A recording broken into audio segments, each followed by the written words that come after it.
வணக்கம். தமிழக வெற்றி கழகத்தோட ஒரு கூட்டம் இன்னைக்கு சிறப்பா நடந்து முடிஞ்சிருக்குது சென்னையில. கிட்டத்தட்ட 38 நாள் கழிச்சு தான் ஆளு வெளிய வந்திருக்கு. அந்த கட்சியின் தலைவர் விஜய் வந்து வெளிய வந்திருக்கிறாரு. இப்போ என்னன்னா, முக்கியமா ஒண்ணு சொல்லிட்டாய்ங்க. கூட்டணி கிடையாது. நாங்க யாரு கூடவும் கூட்டணி இல்லை அப்படிங்கிற மாரி சொல்லிட்டாய்ங்க. அப்புறம் நிறைய நிறைய விஷயங்கள பேசியிருக்கிறாங்க. வரிசையா ஒண்ணொண்ணா பார்ப்போம். கடைசியா விஜய் வந்து வெளிய போனது, அந்த ஈரோடுல ஒரு மாநாடு போட்டாங்க இல்லையா? அங்க போயிட்டு விஜய் வந்து மக்களை சந்தித்து பேசினதுதான். அதற்கு பிறகு வந்து கரூர்ல வந்து விஜய் பிரச்சாரத்தின் போது 41 பேர் இறந்து போனாங்க. அந்த கேஸை விசாரிக்கிறதுக்காக சிபிஐ வந்து சம்மன் அனுப்பியிருந்தாங்க. 12ஆம் தேதியும் விஜய் டெல்லிக்கு போயிட்டு வந்தாரு. அதற்கு பிறகு 19ஆம் தேதியும் விஜய் வந்து டெல்லிக்கு போயிட்டு வந்தாரு. அதுதான் அவர் கடைசியா வெளியே போனது. அதற்கு பிறகு கட்சியில உள்ள விஷயங்களை பேசுவதற்கு கட்சியை சார்ந்தவங்களை கூட்டு வச்சு இன்னைக்கு ஒரு அரங்கத்துல வந்து பேசியிருக்கிறாரு. அப்ப இன்னைக்கு தான் வந்து அவர் விஜய் வந்து வெளியே வந்திருக்கிறார். கிட்டத்தட்ட 38 நாள் கழிச்சு இன்னைக்கு வந்து விஜய் வந்து வெளியே வந்திருக்கிறாரு. அவர்களுடைய கருத்துக்கள், அவர்கள் எல்லாரும் பேசின அந்த விஷயங்களை வச்சு பார்க்கும்போது, நாங்க யாரு கூட கூட்டணி இல்லை, போகல, எங்களுக்கு கூட யாரும் கூட்டணி வைக்கவும் இல்லை அப்படிங்கிற மாதிரி அவங்க சொல்லிட்டாங்க. அப்போ வந்து தமிழக வெற்றி கழகம் தனிச்சுதான் அந்த 2026 தேர்தலை வந்து போட்டி போடுது. சரியா? அப்படிதான் நம்ம எடுத்துக்கணும். அப்படிதான் போயிட்டு இருக்குது. அவங்க சொல்லாம சொல்லிட்டாங்க, நாங்க யாரு கூட கூட்டணி இல்லை அப்படின்ட்டு. அப்போ இங்க வந்து செங்கோட்டையன் அவர்களை வந்து என்னெல்லாமோ பேசினாரு. அதை நான் போன வீடியோ போட்டிருக்கிறேன். அப்போ ஆதவ அர்ஜுனா இன்னைக்கு வந்து நிறைய விஷயங்களை பேசியிருக்கிறாரு. அதுல குறிப்பான ஒரு விஷயத்த, ஒரு கருத்தை மட்டும் நம்ம சொல்லுவோம். அவரு பேசின ஒரு விஷயத்த மட்டும் நம்ம பேசுவோம். என்னன்னா, திமுகவுல இருக்கிறவங்க, குறிப்பா செந்தில் பாலாஜி அப்படின்னு சொல்றாரு. செந்தில் பாலாஜியை வந்து ஒரு 2 நிமிஷம் பெரியாரை பத்தி பேச சொல்லுங்க. நான் இந்த இடத்துல தூக்கு போட்டு தொங்கி இருந்தேன். கட்சியில இருந்து நான் விலகி போயிருந்தேன். அரசியலே பேசல அப்படிங்கிற மாதிரி சொல்றாரு. அப்புறம் வந்து பிரஸ் மீட்டும் கொடுக்க சொல்லுங்களேன், அவங்கள வச்சு யாராவது பிரஸ் மீட்ல பேச சொல்லுங்களேன் அப்படிங்கிற மாதிரி பேசுறாப்புல.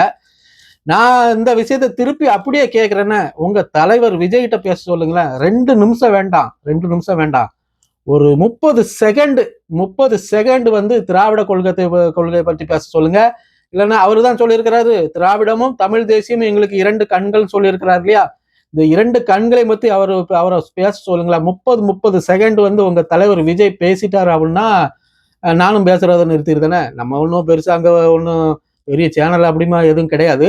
இருந்தாலும் சொல்றேன், நீங்க வந்து அடுத்தவங்களுக்கு சவால் விடுறீங்களா? அப்ப நீங்க வந்து ஒழுங்கா இருக்கணும். உங்க தலைவர் வந்து ஒழுங்கா இருக்கணும். ஒரு 30 செகண்ட் திராவிடத்தை பத்தி பேச சொல்லுங்க. ஒரு 30 செகண்ட் வந்து தமிழ் தேசியத்தை பத்தி பேச சொல்லுங்க உங்க விஜய் அவர்களை. இவ்வளவு வேண்டாங்க. அது எதுக்கு போட்டு பேசிக்கிட்டு, இதெல்லாம் விட்டுருங்க. உங்க விஜய் அவர்கள்ட்ட, உங்க தலைவர் விஜய் இருக்கிறார் இல்லையா, அவர்கள்ட்ட இதற்கு முன்னாடி ஈரோடுல என்ன பேசினார், அதற்கு முன்னாடி புதுச்சேரியில என்ன பேசினார், அதற்கு முன்னாடி காஞ்சிபுரத்துல என்ன பேசினார், அதற்கு முன்னாடி கரூர்ல என்ன பேசினார், நாமக்கல்ல என்ன பேசினார், முதல் மாநாடுல விஜய் அவர்களுடைய முதல் மாநாடுல என்ன பேசினார் சொல்லுங்களேன். ஒரு 2 லைன் சொல்லுங்களேன் விஜய. கரெக்டா சொல்றாரா இல்லைன்னு பார்ப்போம்.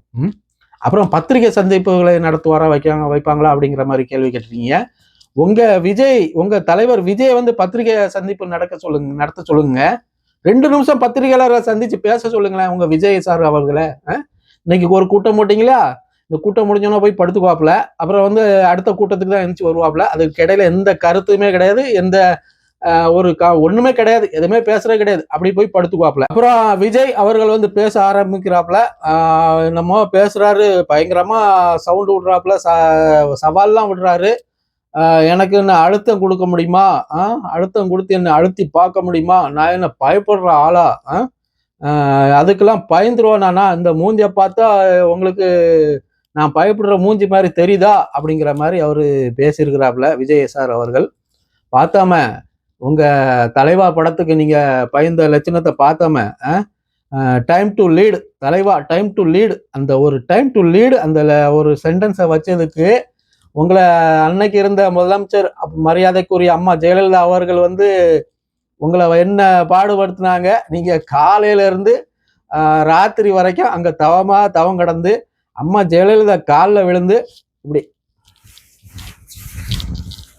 புரட்சி தலைவி அம்மா அவர்களுக்கு இருக்கக்கூடிய அந்த பயங்கரமான வேலைகளுக்கு இடையிலேயுமே என்னுடைய படம் தடைபட்டு இருப்பதை அவர்கள் உணர்ந்து அதை சரி செய்து தருவேன் என உறுதி கொடுத்து உள்ளார்கள்.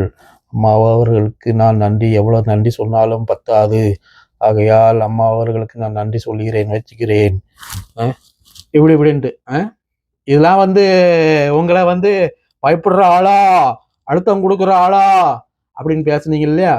அப்புறம் இப்போ 12ஆம் தேதியும் 19ஆம் தேதியும் சிபிஐ ஆபீஸுக்கு போனீங்க இல்லையா? 12ஆம் தேதிக்கு எத்தனை மணிக்கு போனீங்க? காலையில போகும்போது கையை காட்டு போறீங்க, கருப்பு சட்டை போட்டு கையை காட்டிட்டு. சாயந்தரம் வரும்போது மூஞ்சி தொங்கி போச்சு. வச்சு செஞ்சு விட்டுருக்காங்க. அங்க போயிட்டு கிட்டத்தட்ட 3-4 மணி நேரம் சும்மாவே உங்களை உட்கார வச்சிருக்கிறாங்க. அங்க பேச வேண்டியதானே? என்ன பயமுறுத்தி பாக்குறீங்களா? ஹலோ சிபிஐ, என்ன நான் பயப்படக்கூடிய ஆளா? என்ன பயமுறுத்தி பாக்குறீங்களா? அங்க போய் பேச வேண்டியதானங்க. அப்புறம் 19ஆம் தேதி 19ஆம் தேதி அங்க அப்பவும் அதே மாதிரிதான். அங்க பேச வேண்டியதானே? நீங்க பயங்காட்டி பாக்குறீங்களா, பயமுறுத்தி பாக்குறீங்களான்ட்டு இப்போ எங்க மீட்டிங் போடுற இடத்துல வந்து சவுண்ட் விட்டுட்டு இருக்கீங்க. 41 பேர் கரூர்ல உங்க பார்க்க வந்து இறந்து போனாங்க. 41 பேர் அந்த இறந்து போன சம்பவம் நடந்த அன்னைக்கு ஓடின ஆட்கள் தான் நீங்க. கொண்டு விஜய் அவர்கள் கொண்டு உங்க கட்சியில இருக்கிற எல்லாம் அதை வருச்சுன்னா ஜான ஆரோக்கியசாமி, புஷி ஆனந்த், நிர்மல்குமார் எல்லாம் பறந்துட்டாங்க. ஒரு மாசம் ஆளே காணல. பயன்படுத்துறீங்களா, அழுத்தி பாக்குறீங்களா, பயப்படுற ஆளா? அதற்கு பிறகு ஒரு மாசம் கழிச்சு வீடியோ, ஸ்டாலின் சார் என்ன பயங்காட்டி பார்க்குறீங்களோ, மிரட்டி பார்க்குறீங்களோ, அதுக்கு அஞ்சக்கூடிய ஆளா நான்? மிரட்டல்லாம் என்கிட்ட வேண்டாம். என்ன தொட நினைச்சா அதெல்லாம் நடக்காது. என் ஆட்களை விட்டுருங்க. நான் ஆஃபீஸில் தான் இருப்பேன், பனையூரில் தான் இருப்பேன். வந்தா என்னை தொட்டு பாருங்க, வைங்க அப்படி இப்படின்னு சவுண்டு விட்டு ஒரு வீடியோ போட்டிங்க இல்லையா? இப்போ சவுண்டு விட்டு ஒரு வீடியோ போட்டிருக்கலாமே. அவங்க ஜனநாயகன் படம் வந்து இதில் வராமல் கிடக்கலையா, வெளியே வராமல்? ஜனநாயகன் படம் வெளியே வராமல் கிடக்கலையா? அதுக்கு ஒரு சவுண்டு விட்டு சென்ட்ரல் கவர்மெண்ட்டை எதிர்த்து, சிபிஐ எதிர்த்து ஒரு வீடியோ போடுங்களேன் விஜய் சார். எதுக்கு இப்படி இந்த ஒரு ஒரு ஷோ? இன்னும் நீங்க வந்து இந்த சினிமா டைலாக் தானே பேசிட்டு இருக்கீங்க. அதாவது மக்களுக்கு நான் என்ன செய்ய போறேன் அப்படின்னு இன்னைக்கு வரைக்கும் ஏதாவது சொல்லியிருக்கீங்களா? ஒரு நல்ல விஷயத்த நான் செய்ய போறேன் அப்படின்ட்டு ஒன்றும் கிடையாது. திமுக அதை செஞ்சுது, திமுக கெடுதல் செஞ்சுது, திமுக அதை அப்படி பண்ணிச்சு, நீட்டு தேர்வை வர விடாம நிப்பா கெடுதல் செஞ்சது அதுதான், அப்படி இப்படின்ட்டு எல்லாம் ஒரே ஒரு இது. அதிமுக பத்தி ஒரு குற்றம் சொல்றது, திமுக பத்தி குற்றம் சொல்றது, பிஜேபி பத்தி குற்றம் சொல்றது, இதுதானே உங்க கொள்கை? இதுதானே உங்க கொள்கை? அப்ப நீங்க ஜெயிச்சு தேர்தல் அரசியலுக்கு வந்து ஜெயிச்சு முதலமைச்சர் ஆனா மக்களுக்கு என்ன பண்ணுவீங்க அப்படிங்கிறது எதுவுமே கிடையாது. அப்படித்தானே உங்ககிட்ட மக்களுக்கு கடைசி வரைக்கும் என்ன பண்ண போறோங்கிறதே கிடையாது. அடுத்தவனை குறை சொல்றதும் குற்றம் சொல்றதுதான் உங்களுடைய வேலை. அப்படித்தானே சொல்லியிருக்கீங்க நீங்க. அரசியலுக்கு வந்த பிறகும் அதிகாரத்தை கைப்பற்றின பிறகும் வந்து நான் வந்து ஊழலே செய்ய மாட்டேன், ஊழலே இருக்காது, எங்கிட்ட நானும் ஊழல் செய்ய மாட்டேன், என் கீழே இருக்கிறவங்களை வந்து ஊழல் செய்ய விட மாட்டேன், ஊழல் இல்லாத கரப்படாத கை என்னோட கை அப்படிங்கிற மாதிரி நீங்க சொல்லியிருக்கீங்க. பார்த்தோமே உங்க கரப்படாத கை, ஊழல் இல்லாத ஆள் யாரு நீங்க அப்படிங்கிறத நம்ம பார்த்தோமே. மெர்சல் படத்துல நீங்க 5 கோடி ரூபாய் வரி ஏய்ப்பு செய்திருக்கீங்க. மெர்சல் படத்துல 5 கோடி ரூபாய் வரி ஏய்ப்பு செய்திருக்கீங்க. புலி படத்துல வாங்கின சம்பளத்தை 15 கோடி ரூபாய் மறைச்சிருக்கீங்க. அந்த கேஸ் வேற நடந்துட்டு இருக்கு. 27ஆம் தேதி அந்த கேஸ் திரும்ப வாய்தா வந்திருக்கு. அப்படிதானா? தெரியுமா இல்லையா உங்களுக்கு? 1.5 கோடி ரூபாய் ஃபைன் போட்டிருக்காங்க அந்த வருமான வரித்துறையில இருந்து. 15 கோடி ரூபாய் புலி படத்துல, மெர்சல் படத்துல ஒரு 5 கோடி ரூபாய். அப்புறம் ரோல்ஸ் ராய்ஸ் காரை வந்து இறக்குமதி பண்றதுல அந்த வரி பிரச்சனையில அது வந்து 1 லட்சம் ரூபாய் வரைக்கும் உங்களுக்கு ஃபைன் போட்டிருக்கிறாங்க. இப்படி எல்லாத்துலயும் ஊழல். முதல்ல உங்ககிட்ட இருக்க அழுக்க அந்த கரையை வந்து தொடங்க சார். விஜய் சார், ஊழல் ஃபுல்லாவே உங்ககிட்ட தான் இருக்கு.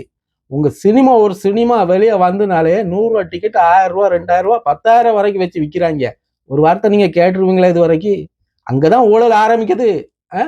அப்ப எல்லாமே பிரச்சனை உங்ககிட்ட தான் இருக்கு. நீங்க வந்து வெளியே வந்து அரசியல் வந்து நான் வந்து ஊழலை ஒழிச்சிருவோம் அப்படி இப்படின்னு சொல்றீங்க. முதல்ல உங்க பிரச்சனையை ஒழிங்க. உங்க சொந்த பிரச்சனையை உங்களால தீர்க்க முடியுதா? விஜய் சார், ஜனநாயகன் படத்துக்கு ஆதரவாட்டு, ஜனநாயகன் படம் வெளியாக வேண்டும் அப்படின்னு ஒரு ஆதரவாட்டு எல்லா அரசியல் கட்சி தலைவர்கள் வந்து கருத்தை சொல்றாங்க.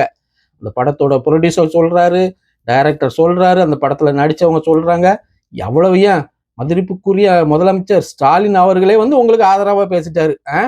படத்தை ரிலீஸ் பண்ணணும், இது வந்து பெரிய ஒரு படத்தை ரிலீஸ் அப்படி தடைப்பட்டு வைக்கிறது வந்து நல்லது கிடையாது சினிமா துறைக்கு அப்படிங்கிற மாதிரி ஒரு கருத்தை, உங்களுக்கு ஆதரவான கருத்தை சொல்லியிருக்கிறாரு. அந்த படத்துல நடிச்ச ஹீரோ விஜய் வாய் மூடிட்டு இருக்கீங்க. உங்க சொந்த பிரச்சனை, உங்க சொந்த படம், நீங்க நடிச்ச படத்துக்கே உங்களால அதை சரி கட்டி அதை பேசி எடுத்து வெளியே கொண்டு வர முடியல. நீங்க நாளைக்கு மக்களுக்கு ஏதாவது ஒரு பிரச்சனை வந்துட்டாக்கி அதுல நீங்க தலையிட்டு பேசி அதை திருத்தி கொண்டு வந்துருவீங்க இல்லையா? உங்களே நம்பி ஒரு தற்கூறிகள் இருக்குது பாருங்க. ஆனா இவ்வளவு நீங்க கருத்துக்களை பேசிட்டு இருக்கீங்க, இவ்வளவு விஷயங்கள் பேசிட்டு இருக்கீங்க, எவனாவது காது கொடுத்து கேட்டானா? அங்க இருக்கிற ஆட்கள் எல்லாம் விசில ஊதிட்டு இருக்காங்க. நீங்க பேசுன யாருக்கா கேட்டிருக்குமா? அப்ப இது என்ன கட்சி? இது வந்து நம்ம மக்களுக்காக நல்லது நடக்குன்னு இந்த உங்களையும் நம்புது பாருங்க ஒரு தற்கூறிகள். வெளியே இருந்து விஜய்க்கு தான் நான் ஓட்டு போடுவேன் அப்படின்னு சொல்லி நம்புது இல்ல ஒரு தற்கூறிகளுக்கு, தற்கூறி கூட்டங்கள். இதுகெல்லாம் வச்சுக்கிட்டு நீங்க அது நீங்க வந்து ஒரு பைசா வாங்கிட்டு நீங்க வந்து ஒரு கட்சிக்கு வேலை பார்த்துட்டு இருக்கீங்க, அதுதான் உண்மை. நாளைக்கு வந்து நீங்க எலெக்ஷன் முடிஞ்ச பிறகு நீங்க சினிமாவுக்கு போறீங்க. உங்க கீழே வேலை பார்க்குறவங்க அவங்க வேலையை பார்த்துட்டு போயிட போறாங்க. நீங்க வேலை பார்க்கறது வந்து அதிமுக ஓட்டுகளை சிதறடிக்கவும், நாம் தமிழர் கட்சியோட ஓட்டை சிதறடிக்கவும் தான் வந்து இங்க வந்து வேலைக்கு வந்திருக்கீங்க. சரியா? 2021 கமலஹாசன் வந்தாரு, 2026 விஜய் வந்திருக்கிறாரு, அப்புறம் வந்து அஜித் வருவாரு, இல்லைன்னா சிவகார்த்திகேயன் வருவாப்புல. இதுதான். ஆனா ஏமாறுறாங்க இல்லையா மக்கள்?